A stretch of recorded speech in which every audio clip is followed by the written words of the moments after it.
cerveau, il réagit. Il aime quand il doit fuir. Il aime quand tu souffres. Il aime quand c'est difficile. Toi, tu n'es que dans « Waouh, c'est fort. Waouh, c'est beau. Waouh, j'y vais. » Et il y a des signes qui sont en train de dire « Ouh là, il te déstabilise. » Grâce aux résonances dont j'ai conscience, je peux changer le lien qui nous unit. Et c'est là que je trouve que ça change les relations. Et tu sais quoi? Les gens n'écoutent jamais cette résonance-là.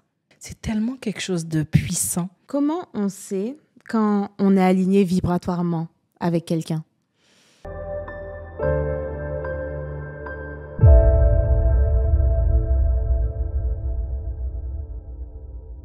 Tu parles d'amour comme un gel vibratoire dans ton livre. Est-ce que tu peux nous expliquer cette vision? Je ne vais pas parler du gel, mais je vais parler de l'amour vibratoire. C'est quelque chose que... Moi, je pense que lorsqu'on parle de quelque chose, il faut l'avoir expérimenté pour pouvoir en parler. Et moi, grâce aux relations de couple que j'ai pu avoir, j'ai pu expérimenter cet amour vibratoire. Et ça s'est présenté vraiment de différentes manières. Je me suis rendu compte que parfois, on peut tomber amoureuse de ce qu'on ressent de l'autre. C'est-à-dire qu'on ressent que cette personne, elle a complètement besoin de ce que nous, on a dans notre cœur et qu'on peut le lui apporter. On en est sûr parce qu'on ressent son besoin. Et malheureusement, alors on ne va pas couper au montage parce que ma boucle est tombée, mais ce n'est pas grave. Malheureusement, ce qui va se passer, c'est que cette personne peut ne pas être connectée à ce besoin-là. Et là, tu commences vraiment à te dire, c'est ça l'amour vibratoire. C'est-à-dire que je l'aime parce que j'ai ressenti qu'il avait besoin de moi. Je l'aime parce que je sais que je suis ce dont il a besoin. Je suis celle qui peut l'aimer, celle qui peut l'entourer, celle qui peut le rassurer. Et j'ai connu cet amour-là.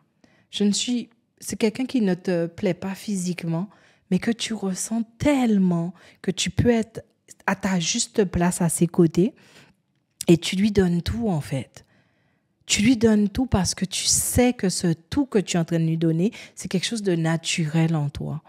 Et malheureusement, ce genre de relation, ça finit jamais bien parce que parfois, ces gens-là ne sont pas connectés à leurs propres besoins. Et là, c'est difficile. Ensuite, j'ai connu, et là, je le vis toujours, cet amour où tu crées de l'espace pour que l'autre soit lui. Un amour qui ressent, un amour qui porte et qui apporte, un amour qui n'a pas besoin d'être comblé par des besoins. Un amour qui a juste envie d'exister et qui te dit « Donne-moi la place pour que j'existe. Laisse-moi te faire ressentir qui je suis. Laisse-moi te donner l'occasion de m'apporter qui tu es vraiment. » Et cet amour, c'est tellement quelque chose de puissant. C'est pour ça que je dis que l'amour vibratoire, c'est quelque chose que j'aime énormément. Je le partage actuellement. Et en fait, la seule question que j'ai à me poser, c'est qu'est-ce qu'il ressent et quelle est ma capacité de lui donner cet espace pour qu'il soit et que je puisse le rejoindre aussi dans ce que je suis. Donc, l'amour vibratoire, c'est au-delà d'un amour physique. C'est quelque chose qui est profond. C'est une connexion qui porte, qui apporte et vraiment qui ouvre l'espace où tu peux élever l'autre et t'élever aussi.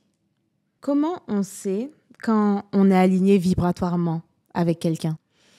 Alors, comment on sait qu'on est aligné vibratoirement avec quelqu'un? Je n'en ai aucune idée. Je ne sais même pas qui a dit ça. Je ne sais pas pourquoi on dit ça. Tu es vibratoirement aligné avec qui tu es et tu rentres en résonance avec l'autre. C'est ça, en fait. Comment tu sais que c'est pas comment tu sais que tu es dans une bonne résonance avec l'autre, mais comment tu sais que tu rentres en résonance avec l'autre. C'est le moment où tu as des signes de déstabilisation ou des signes de stabilisation. Donc, c'est le moment où tu es connecté à la personne et tu sens que tu ne vas pas bien, tu ne te sens pas bien. Et là, tu ressens qu'il y a une résonance qui est en train de me déséquilibrer. Et tu sais quoi? Les gens n'écoutent jamais cette résonance-là.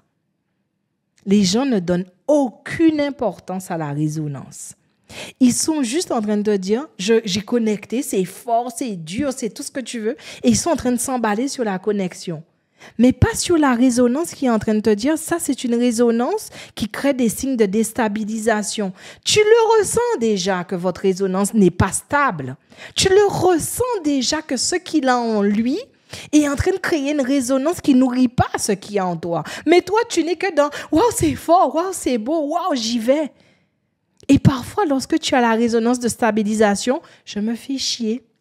Non, c'est pas intéressant. C'est quelque chose de platonique, c'est quelque chose de... Parce que ton cerveau, il réagit, il aime quand il doit fuir. Il aime quand tu souffres. Il aime quand c'est difficile.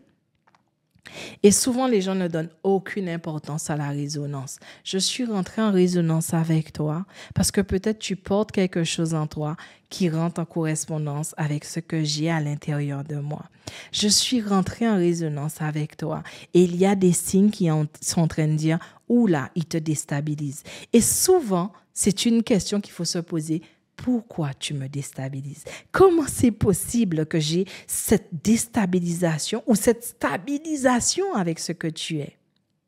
Moi, je pense que les gens devraient beaucoup plus être en conscience de la résonance qui se crée autour d'eux parce que ça veut dire c'est ce que je vais créer avec l'autre. C'est ce qui me lie avec l'autre. Aligné à l'autre, je ne vois pas pourquoi. De toutes les façons, les plus belles relations sont quand les contraires s'attirent. J'ai pas besoin d'être aligné avec toi, mais j'ai besoin de prendre conscience des résonances qui se passent entre nous. Parce que grâce aux résonances dont j'ai conscience, je peux changer le lien qui nous unit et le bonifier, le stabiliser, l'équilibrer en fait. Pourquoi l'amour vibratoire peut transformer toutes nos relations? Les gens aiment tellement apporter à l'autre. Voilà ce dont j'ai besoin. Et si tu réponds à ce besoin-là, tu seras la personne idéale pour moi. Et l'amour vibratoire dit un peu le contraire. Elle dit mes besoins, je les ai connectés, je les connais, mais je n'ai pas envie que tu répondes à des besoins. J'ai envie qu'on ouvre un espace commun. Et je trouve que beaucoup de personnes utilisent le temps, mais pas l'espace. C'est l'espace que tu vas créer pour dire à l'autre, s'aimer, c'est une rencontre. S'aimer, c'est une collaboration. S'aimer, c'est vraiment... Je m'intéresse réellement à ce que je ressens de toi. Je ne suis pas juste en train de t'imposer mon besoin.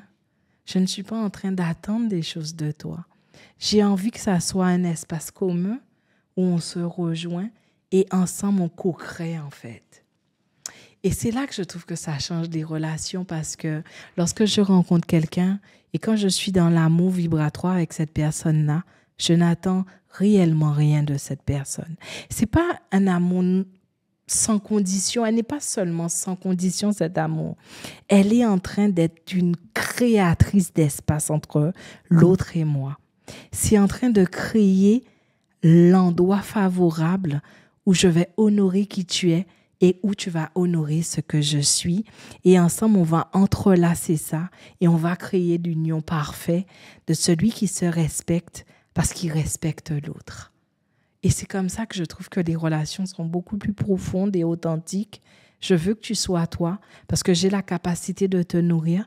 Je veux être moi parce que je vois en toi aussi la capacité de m'apporter quelque chose. C'est un échange, c'est une collaboration et ça devient merveilleux, je trouve.